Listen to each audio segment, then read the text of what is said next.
Hello, hello, my Let's Keep It Real people. You asked for it. I'm bringing it to you. You're like, Sandy, we need more direction on how to have a motivational, powerful mindset while building a business. I just might have a few people in mind, I said. But this guest, when I met him, I thought, woohoo, the people out there in the Let's Keep It Real land are going to love him. And you're also going to love his unique take on how to keep that mindset. But before we get into it, let me tell you a little bit about Craig Cooke.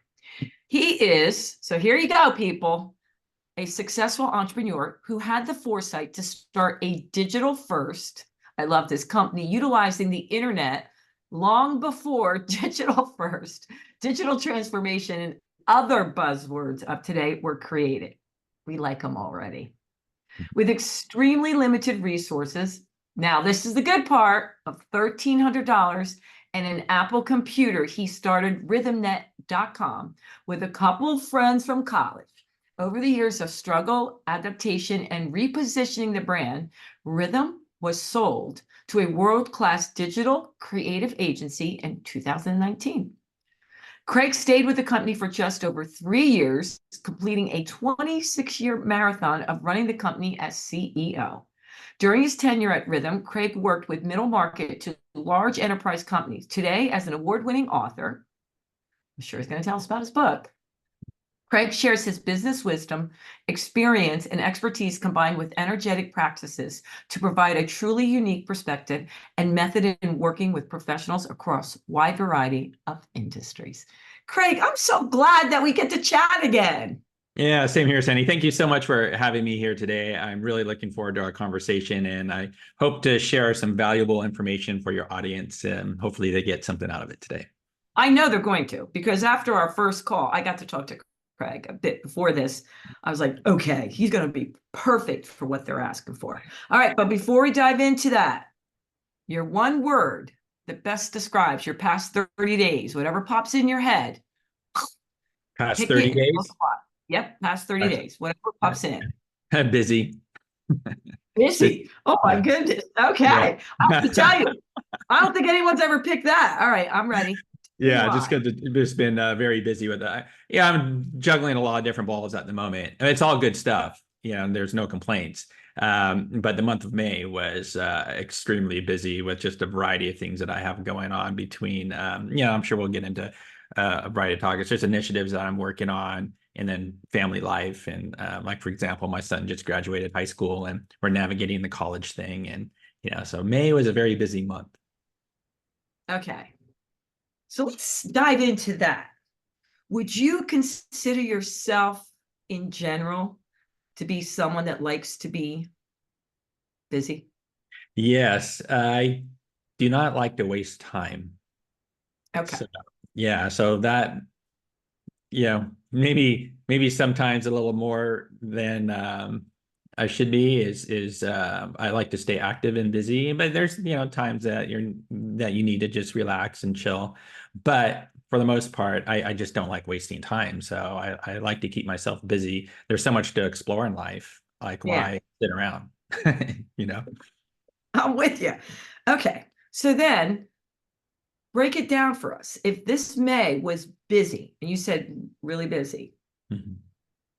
are there other times when you say, it's pretty easy and flow? Or is it just the amount of busy for you?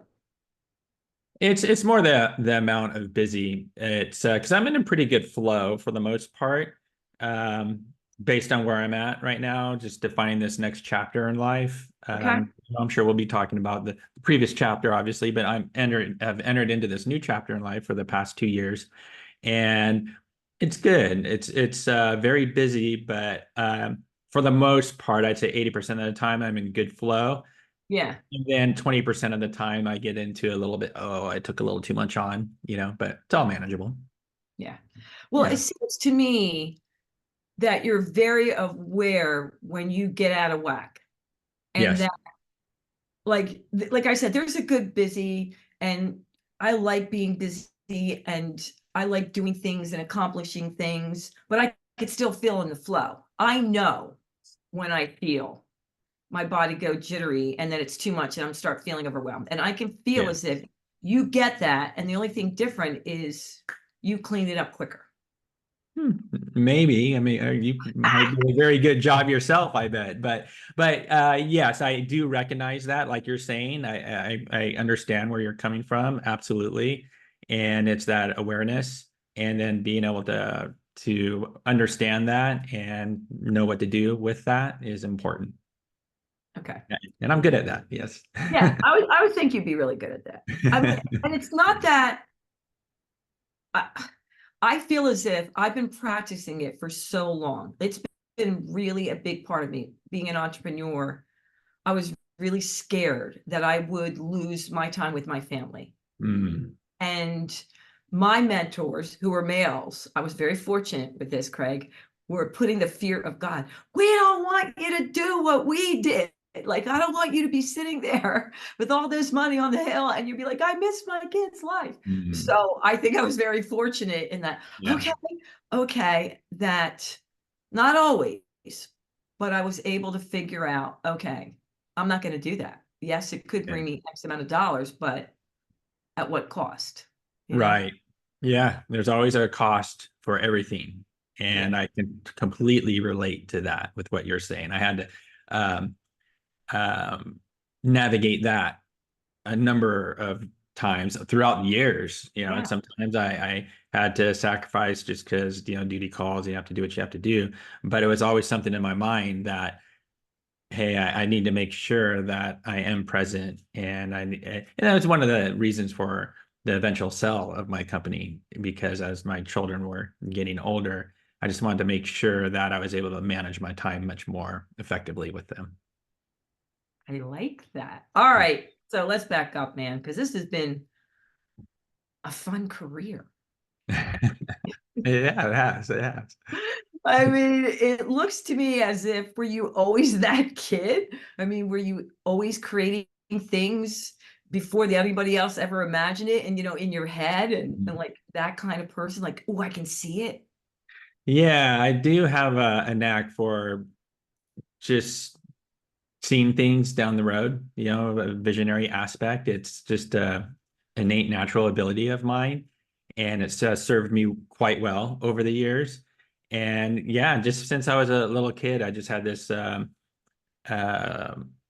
creative gene in myself. And I actually was a musician in my younger years. I started playing piano when I was about 7 and guitar when I was 13, and I was in some bands in high school and into college, and that's actually was part of the reason for even starting my company. Was it was based on an aspect of music, combining the passion for music and technology, actually.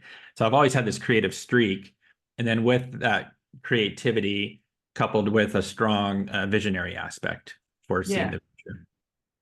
Yeah. So did people think when you were starting digital first that you were totally whacked? Like, Well, a like lot of people didn't understand, like, what is this? Like, what are you, computer, like, internet? What is that? Like, there was because when I started really getting into the idea, it was 1995. Started the company in 1996, but in 1995 is when the idea was yeah, birthed, yeah, and started doing a bunch of research, going to like the college library where I went to college, and I graduated in 1994. Yeah, I got to rewind, get it right.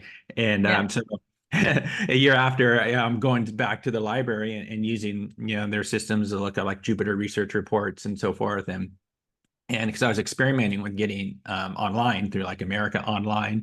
I'm really dating myself there, with those CDs that they sent out to the mail. Oh, I do Everybody. remember. Yeah. Yeah, yeah. So I was, really fascinated by the internet. And during college, to back up a little bit more, I volunteered for what was called the Multimedia Design Center. And that was when all these new programs came out that were just like brand new, like Photoshop version 1.0 and Quark Express and Illustrator and all these different programs. And I taught myself those programs as a volunteer because I would teach other students and faculty how to use those programs.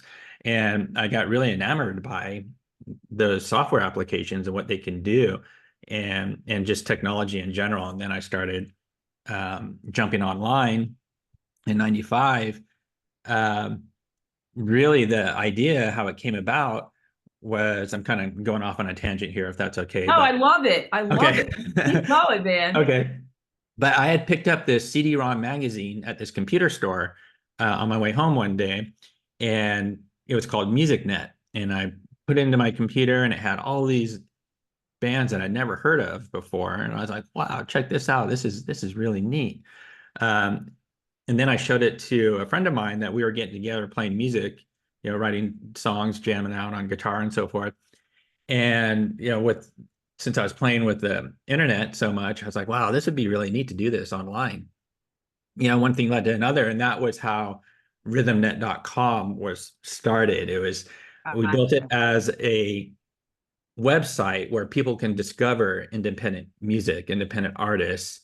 They can listen to song samples online and buy their CDs, sorry, music CDs through a secure server. Way back in 1996, the 20th century, a digital first company marketing independent music. Yeah, that was the idea. It's just like fight the machine, level the playing field for independent artists, you Yeah, know, yeah. give people choice. It was a neat idea, but an idea before its time, because there's no broadband, there's no MP3s. People were afraid to buy stuff online, and there was only 30 million people worldwide online at the time. So yeah. So getting back to your question, people are like, "What is this you're doing? Internet? What? Like music and what sound song samples? Huh?" Yeah, Well, but I got so many questions about that because my peeps were like, okay, he must have really had difficult time trying to explain to people what he was doing. And what they asked me over and over, can you ask Craig, did he ever get like, okay, so frustrated that he wasn't going to do it because he couldn't even explain it to his family and friends, or it didn't matter? you know, explaining it to people, I didn't mind. I'm very patient, and I was so excited and passionate about it. I was excited to share and explain and educate people about it. I didn't mind that part of it at all.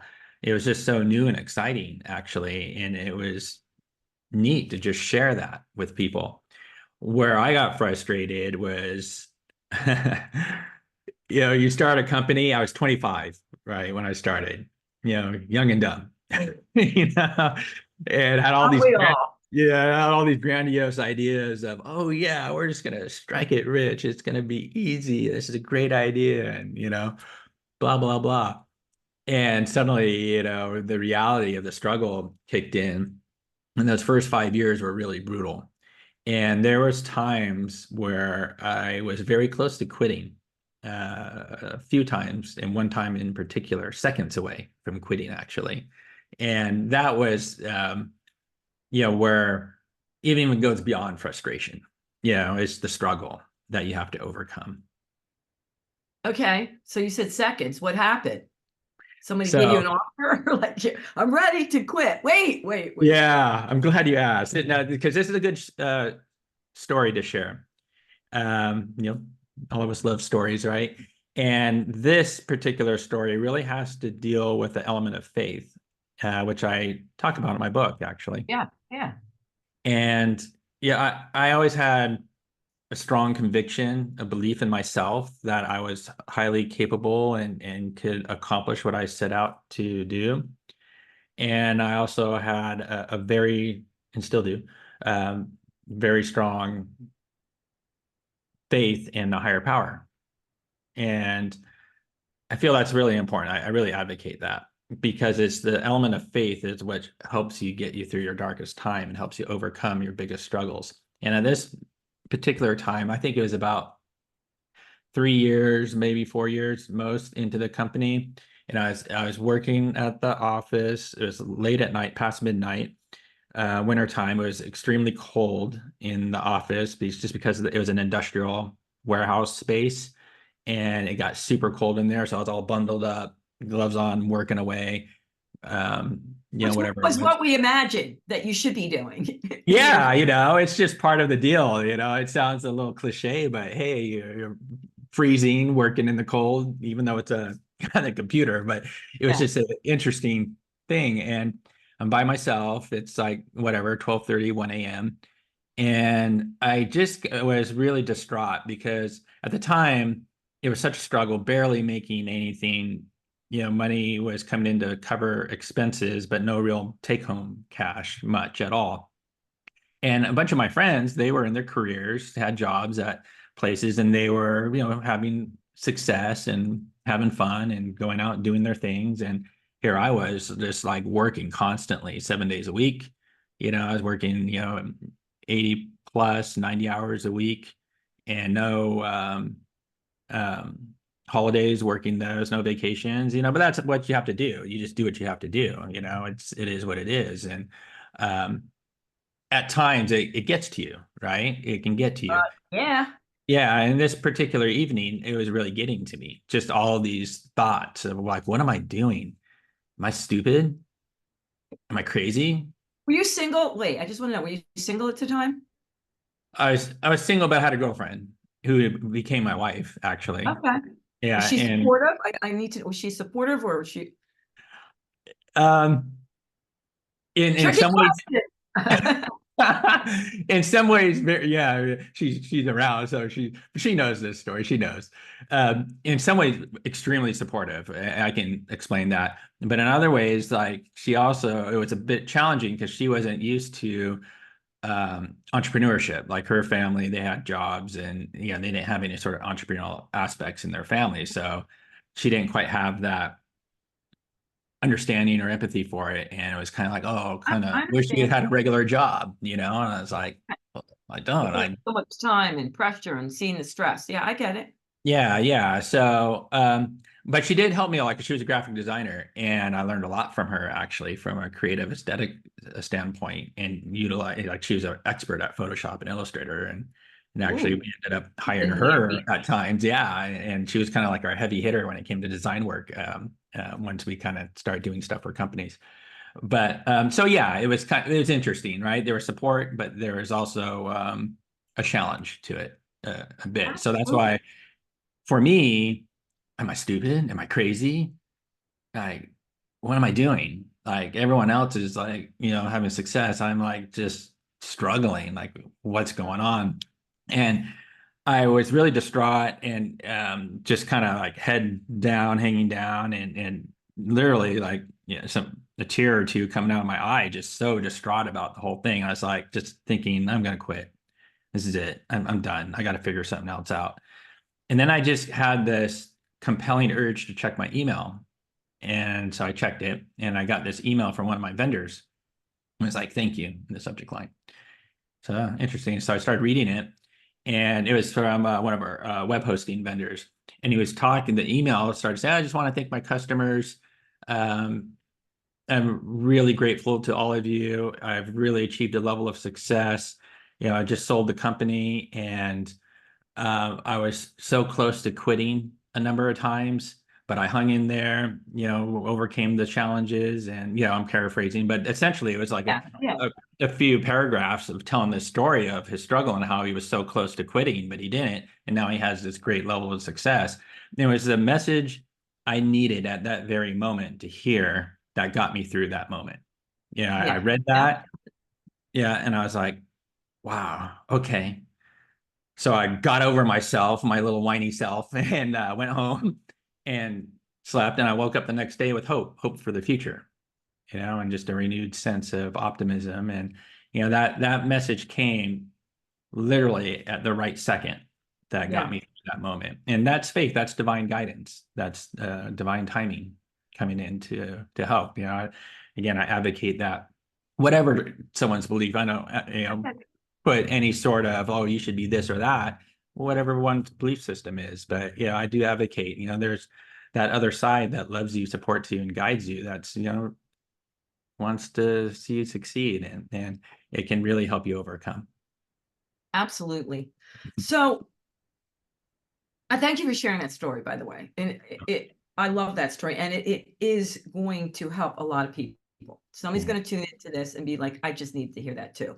Because as much as people say it over and over, so many people that are extremely successful say it's that little bit where people just give up, they're just Yeah. an inch away and they quit. And Yes. and if they didn't, they would have achieved everything. And Yeah.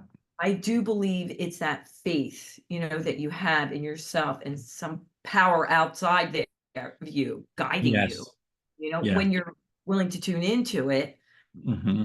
And you were. So let's stay with this a little bit. So here you are, ready to give up. So understand, open that message. You're like, nope, I'm not giving up. How long from then to when you thought, we made it, we've arrived? Hmm. How Well, long? that struggle, that intense struggle, still lasted a couple more years. But right around, I'd say 2001, 5 years into the business, there start to reach a level of success where, okay, things are really starting to move. Okay, really starting to get some traction and heading in the right direction. More clients, money. We had also adjusted our business model in 1998. We started doing web design for companies. We kept the music thing on the side, but all these Okay. companies kept coming to us saying, "Hey, this internet stuff? Can you do our website?" And we're like, "Yeah, sure." And after like a year of fielding those calls, it was like, light bulb moment. Oh, let's adapt, right? Let's adapt and start focusing here. And so 3 years or so into that model is when we started seeing a good amount of traction and success. And at that time too, in 98, talking about the visionary ability, saw a vision for the landscape of marketing and how a modern marketing agency would be functioning by combining the traditional offline model with the new modern Mm. online technology model, and that they need to be integrated. So seeing that, just started picking up a bunch of capabilities and skill sets along the ways to build up that model. So email marketing, search marketing, even learning print design, doing packaging and CD-ROM replication for all those musicians, the package design, the CD design, the brokering, the printing, and the replication. Then led to doing CD-ROMs, and that led to a whole other thing that was our own little tech platform that we had for that, which was really cool and forward, very progressive. And in 2001 is when that stuff started to really kind of come together, and we started hitting in a better stride and able to add more employees and just start scaling. But it was still slow managed growth as far as when, to answer your question, is a long way of answering your question. When did I feel like, oh yeah, this is Yeah. now we're here?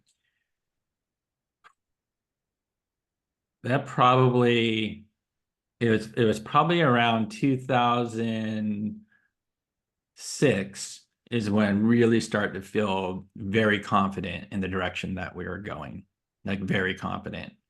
So Um, I yeah, really want to home in on this. So how many years, tell them, from the year of conception, the idea, was it until 2006? 10. Yeah, the first 5 years was a brutal struggle, and getting over that, you talk about like the wall and punching through Yeah. that wall because that success is right on the other side. That was one leap in achievement, but it was very slow managed growth moving forward. Once at that 10-year mark, we were growing, but slow managed growth. The growth started to pick up a bit. But then there was that great recession that came in 2008, which was interesting. We weathered that pretty good, but there were some challenges, but also some great achievements too during that time.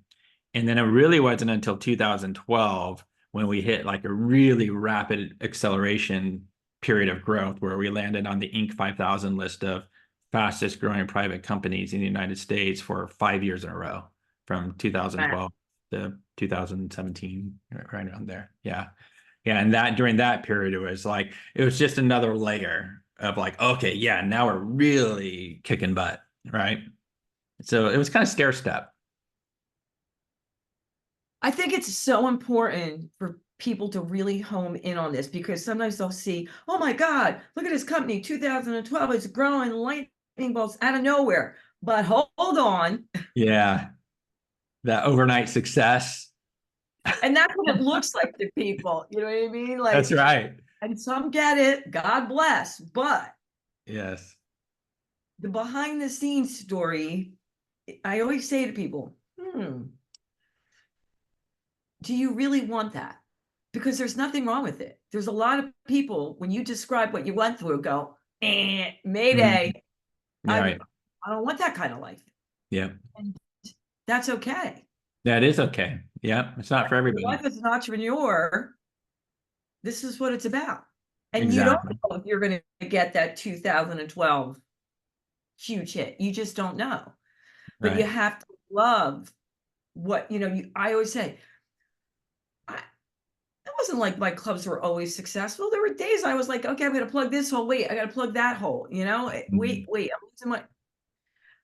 But there wasn't a day gone by that I didn't say, I'm so glad I'm doing what I'm doing, even though there were days of complete struggle and bang my head against the wall. I Right. still wanted to be an entrepreneur. Yes. Yes. Yeah. There's something special about that where, whether it's the freedom aspect of it or wanting to control your own destiny, all these different reasons to be an entrepreneur, right? But I understand where you're coming from. It's just this feeling that you gotta go at it and just keep going, and things will work out, but you gotta keep going at it. Yeah, yeah. Yeah. Yeah. All right, the book. I mean, I could talk to you forever, and I'm looking at the time. I'm like, holy moly, I got a million questions. We're not going to get them all in. You can reach out to Craig, but I need to switch gears here, because if Sure. I don't get in the book, my peeps are going to be really upset at me. So, Okay. The book. the book. Tell us about the book. When Yes. you decided to write the book, what was going through your head about the kung fu in the business? Come on, we need to know. Sure. So Business Kung Fu, right? That's the title of the book. And to back up a step, why did I even write the book in the first place? Is books were my very first passion in life. As soon as I was able to read, I always had a book in my face, like constantly reading when I was a kid. And when I was a teenager, I just had this thought, like, oh, I'd like to write a book someday. That'd be great because I love books so much. I was always reading. And I just didn't know like what I was going to write about. And then fast forward to around 2011 is when the idea popped into my mind. Oh, business kung fu. Yeah, that's what I'll write about. It'll be great. It took me 12 years to get it done, but hey, it's done. And it's a better book that it took that amount of time because of all the additional experience that I gained, as opposed if I would have wrote it in say a year and put it out there. It's a much better book that it took the time that it took, and is released now. In my opinion, because of all that additional experience that I'm able to provide and share. And the concept of business kung fu, why it's called that, is I studied Chinese kung fu from age I was going 7. to say, I hope you've done kung fu, or we're in big trouble here. Yeah, right, yeah, definitely not a poser. Yeah, I was really studying kung fu intensely for 8 years, 17 to 25, and Okay. I still study today. But that time period, I was like really into it, and I to 25. And then when I started my company at 25, that's when I was like, I just like went all in, like 1,000% into the company, and all time was in that, right? So and there's a whole other story maybe we'll get to about health and wellness and all that stuff. But I all those principles, concepts, philosophy that I learned from martial arts, I applied to running my company.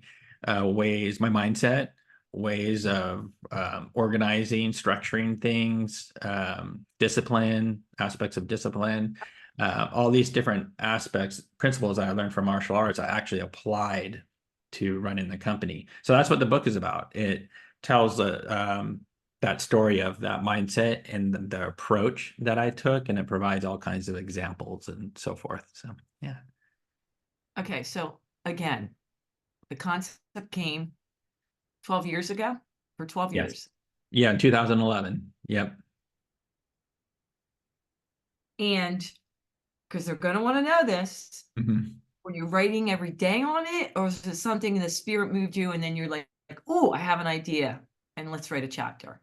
Yeah, it's more when the spirit moved me. When I started it, when I thought of the concept, I created an outline, and shortly thereafter, I think I wrote the preface first. Yeah, the preface, and then later on, I wrote the first chapter, and then as the years progressed, I'd write a chapter here or there, and then I'd go back and look at the outline. Is it Hmm. still valid? Yeah. Oh, wait a second, it's not quite complete. And I'd add something or I'd modify.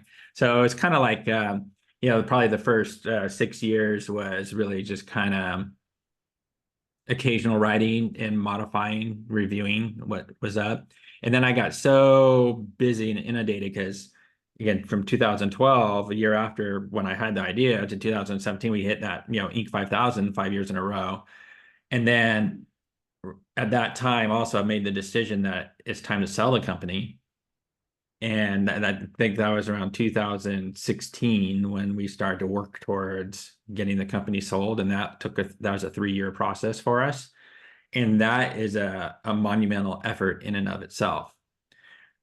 And to do that and also keep the company growing and growing profitably, it just took a lot of time and effort. So that was the priority. The writing the book was a very low priority, so I only hit it here and there. Once got the company sold, touch it a little bit here and there, but then once I left 2 years ago, that's when I really had the time. I was like, oh, finally I have enough time. I'm going to finish this, and just went back, revised the outline again a little bit, and then just knocked the rest out, and here we are. Okay. So I love that you use the mentality of what you learned through your Kung Fu experience with business. Because for me, even, people will say, what do you mean you used what you learned in dance and applied that Mhm. business? It's the same thing. It was the mindset, the discipline. Yes. And the same thing I learned from when I started working with sports teams, Craig, is their mental capacity to stay focused was just Mhm. the professional athlete, mind blowing to me. Yes. And what they did to tune out the ones that were successful, I would study them about what they did to shift out of all the negative naysayers and when things weren't going well, Yes. and how they got into their own zone. Because otherwise, they go, no, we don't listen to the radio because it'll drive you crazy. And Mhm. you'll start believing this stuff. And then what fascinated, and I'm sure you know this, how they hired therapists and sports psychologists to make sure they stayed mentally healthy and in the zone. I'm like, oh my God. Yeah. So for me, when I saw Business Kung Fu, I'm like, oh my God, this is incredible. It's Mm. just mind blowing that you put the two of them, like it seems like duh, but I've never seen it before. So can we Yeah. break just a little bit of that? I don't know if it's in your book or not. So we talked about, you and I, 3 different things, and one of them was the 5 elements of success. Is that Yeah. a part of your book also? It is. It's actually in the first chapter, and your audience could download that first chapter for free at my website. So they can learn about the 5 elements of success at no cost. They go there and download the first chapter. But it's a really great model that I borrowed from Chinese 5 element theory. And Chinese Oh, 5 element, yeah, snap, you're yes. right. Yes, 5 element theory really permeates throughout Chinese culture, and not only martial arts, but medical systems, food, Why music, don't you etc. review that? Why don't you review that for the audience? Sure, sure. So there's 5 elements, right? And these elements are fire, earth, metal, water, and wood. And these elements, there's a creative cycle or generative cycle where they kind of lead into the next. And then there's like a destructive cycle where it goes the other direction. And then there's these interrelationships, like a controlling or influencing relationship or an insulting relationship. And it kind of creates this star pattern between these 5 elements. And it's all about balance. These the 5 elements are in everything. in our reality. And just like ourselves as people, we have aspects of our 5 element constitution. And even like our organs, each of our organs stands for, there's the 5 yin organs that are represented by each of these elements. Like the heart is fire, and the spleen is earth, right? Kidneys is water, lungs are metal, and the liver is wood. So there's all these different aspects of staying in balance. And we get knocked out of balance quite a bit. And how quickly can you get back to balance and maintain that balance? And, from my knowledge of that, I identified 5 elements of success, which my book's in an entrepreneurial context, but Mhm. you can actually extrapolate that and apply it to pretty much anything, any endeavor in life, Yeah. really. Yeah. Yeah. And so these elements that I identified, and I like to start with passion. It can start from any of the elements, actually, but I think it's easiest to start with passion to explain it. Passion, and passion leads to discipline. Discipline leads to expertise. Expertise leads to confidence, and confidence leads to faith. So there's that cycle, that generative cycle, where you build the capacity of each of those elements. There's the potential, and you fulfill that potential. And then it's about maintaining that balance, because things can start to diminish if they go backward, or if a certain element has an excess or deficient condition, it could have a negative impact on another element. So it's all about balance. And again, when you get knocked out of balance, how quickly can you come back to balance and maintain that? And in an entrepreneurial context, it's super important, and for a multitude of reasons. And this is just, it's based on my personal experience, as an entrepreneur, for my own self, my own behavior, my own mental, emotional state, and everything I went through, but also observing others as well. And that's how I came up with the model. Yeah, I was on a call right before we were doing this podcast, and this businessman, call him Joe. Joe was saying that fitness was so important in his life and his family's life, and eating healthy. That's all it was about. Like he grew up that way. And his business has taken off recently, and he's never been more unhealthy. Mm, And yeah. the business is doing really well. And someone said, to call Sandy, but he was saying, how could this be? Like, how could I get here? But he's scared to start taking care of himself. I said, I'm going to ask Craig, because it just so happens he's scared to start taking care of himself, that is going to affect his business. And I'm thinking, oh my God, no. But go ahead. Yeah, that's a great segue into something else I really hope that we touched upon, is service to self, so that you can be of service to others. I have a saying in my book: be of service to self so you can be of service to others for a lifetime. Yeah. Because if you're not taking care of yourself, what ends up happening, and I learned this the hard way, I'm very passionate about this, um, you will deplete yourself to where you're not as effective as you used to be, as you could be. If you're taking care of yourself, you can perform at an optimal level for a sustainable period way into the future. So that's why I say be a service to self so you can be a service to others for a lifetime. And Yeah. in my personal experience, my story, when I started the company, I was in great shape from all the martial arts I was doing and strength training, and I was just in great shape. And I was just so into the company, the business, and just, working like crazy, doing what I needed to do. I neglected my self-care. 10 years later, I was like the opposite end of the spectrum, just overweight, just, bad diet, just sitting all the time, which is awful for you. And fast forward to around 2000, 16, 15, I was already starting to um, work on my health around 2012, because I just noticed, like, I just My Mhm. energy was so low, and there's a whole bunch of issues and symptoms I was having. Come to find out in 2016, I find out I have diabetes. Like, oh no, that this sucks. Like I'm too young for Yeah. this. If I have a Yeah. family, yeah, yeah, and I expected I'd have a challenge with it at some point, but wow, already. And that was a big kick in the butt where, yeah, again, I had already started working on my health. I had started a Qigong practice for a couple of years, which maybe we'll have time to talk about that. And, but that's when I really kicked it in the gear and I reversed diabetes completely, 100% naturally. And it all made sense when I got that diagnosis because, like, oh, Yeah. this is why I have foggy brain. Oh, this is why I'm so tired in the afternoon. Oh, this is why when after I eat dinner at night with the family, I sit on the couch to work and I pass out on the couch for 2 hours, Mhm. without being able to Yeah. control. Yeah, and what was that doing? It was detracting from my performance.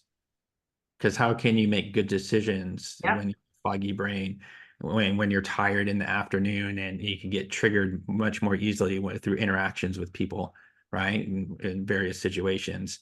Yeah, that clarity of mind, clarity of thinking is being impacted. The energy to just keep, because could go on and on and on, and it was the complete opposite.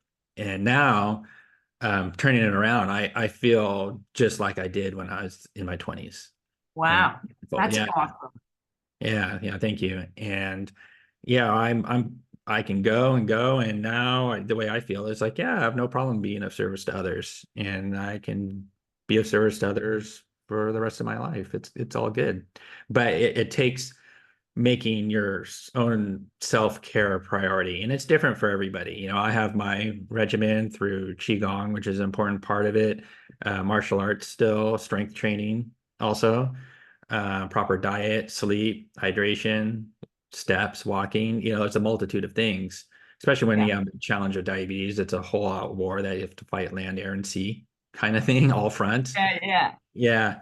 Um, but my way is not the only way. Some people might be into yoga, some people are into running, some people are into whatever, basketball or sport Yeah. of their choice, dance, right?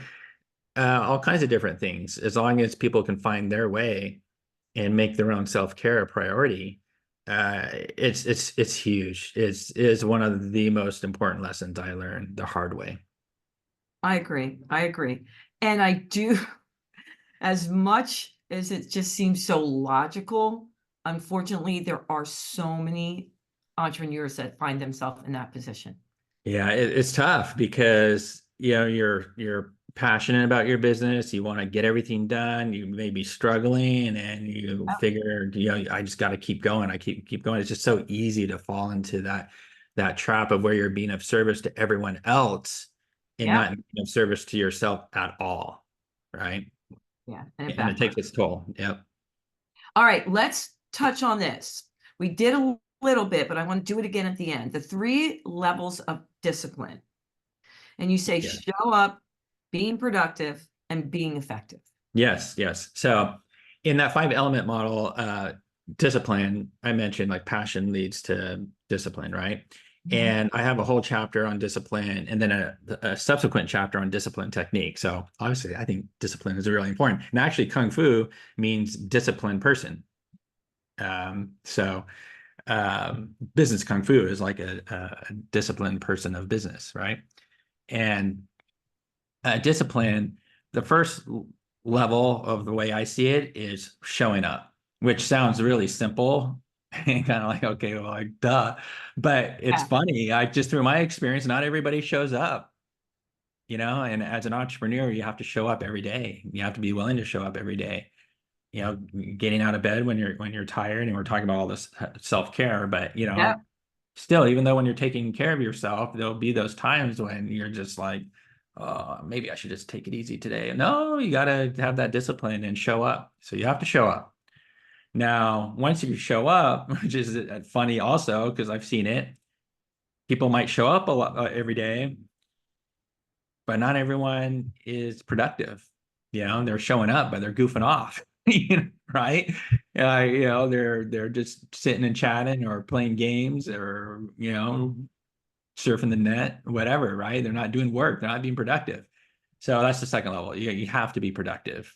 Produce whatever it is, product or service that you're working on. Yeah. Now, with that productivity, though, it has to be effective, meaning that you have to produce value.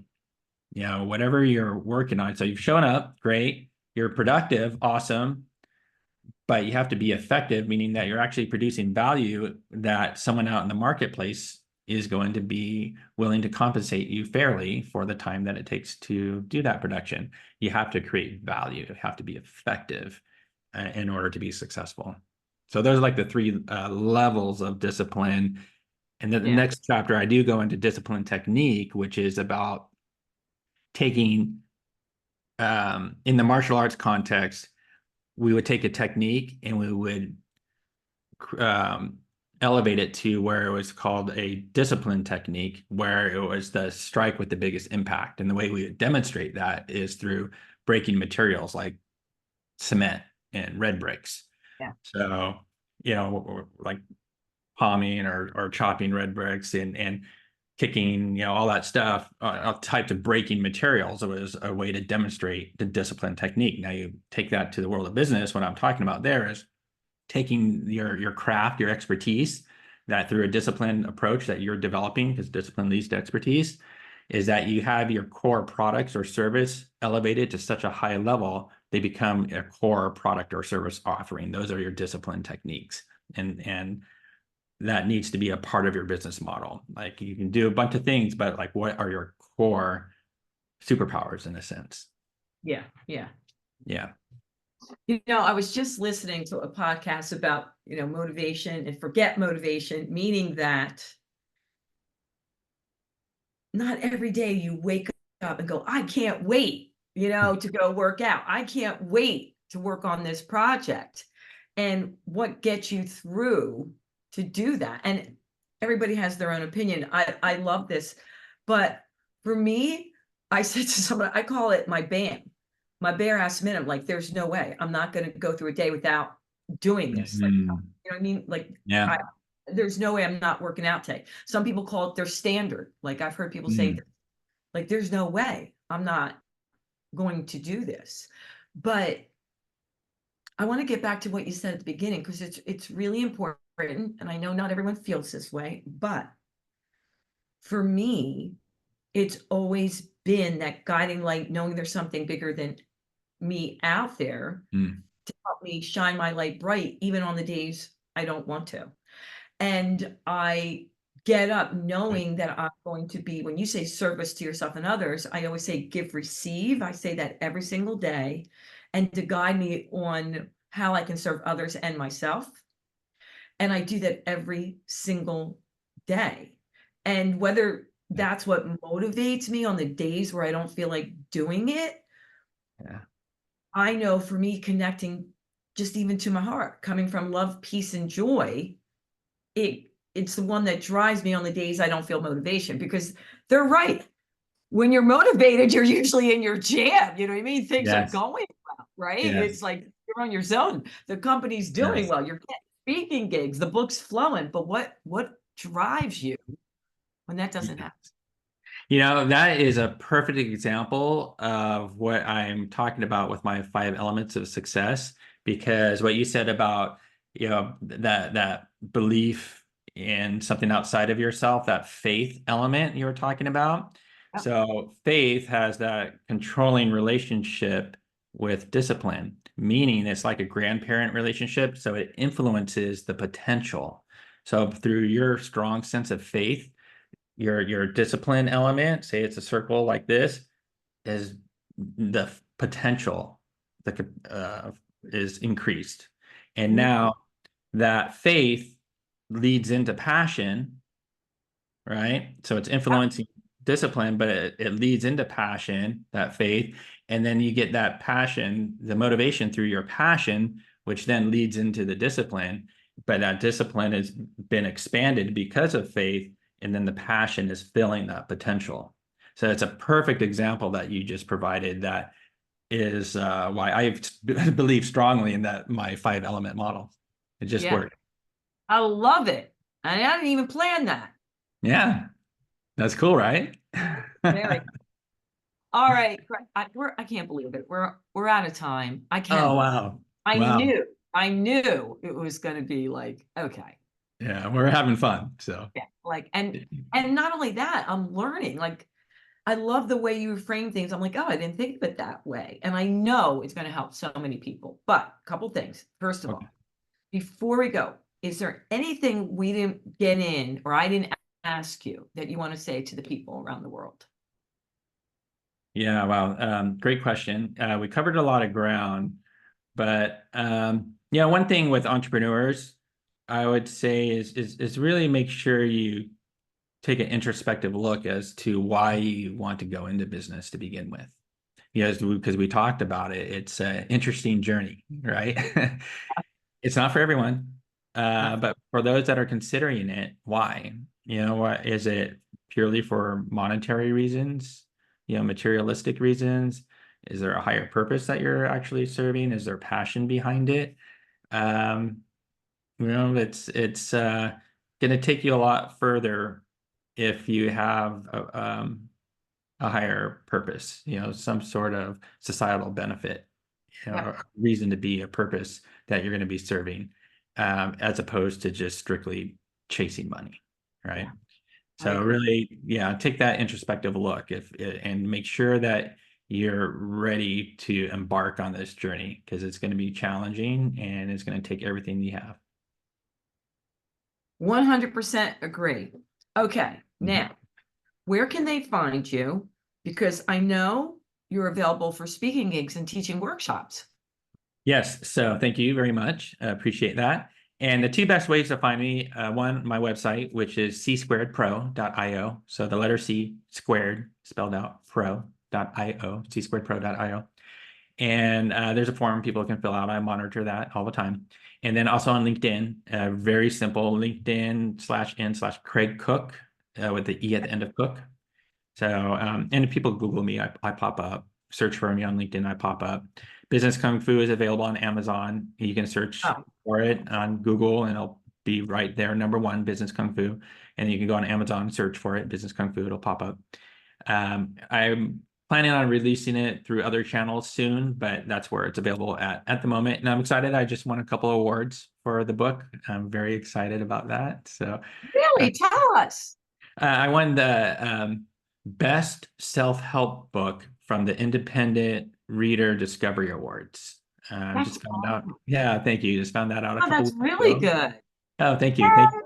Yay! Yay. And then I won, I placed as a finalist in two categories from the Next Generation Independent Reader Awards, in the business category, and then also best overall design. Because the book actually, I took the time, which you don't normally find in business books, because normally they're just black and white, but I went full color so that Oh, yeah, and it provides more of an experience.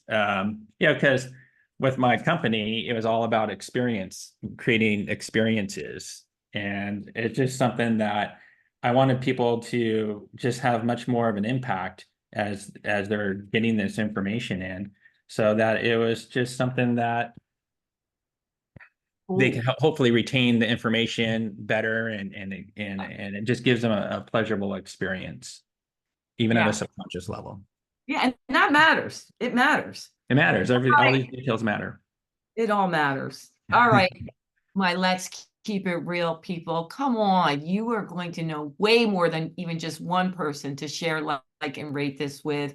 Craig and I would definitely, definitely appreciate it and be most grateful. And you know what I'm going to say? Until next time, thanks, Craig, and toodles. Thank you, Sandy, so much.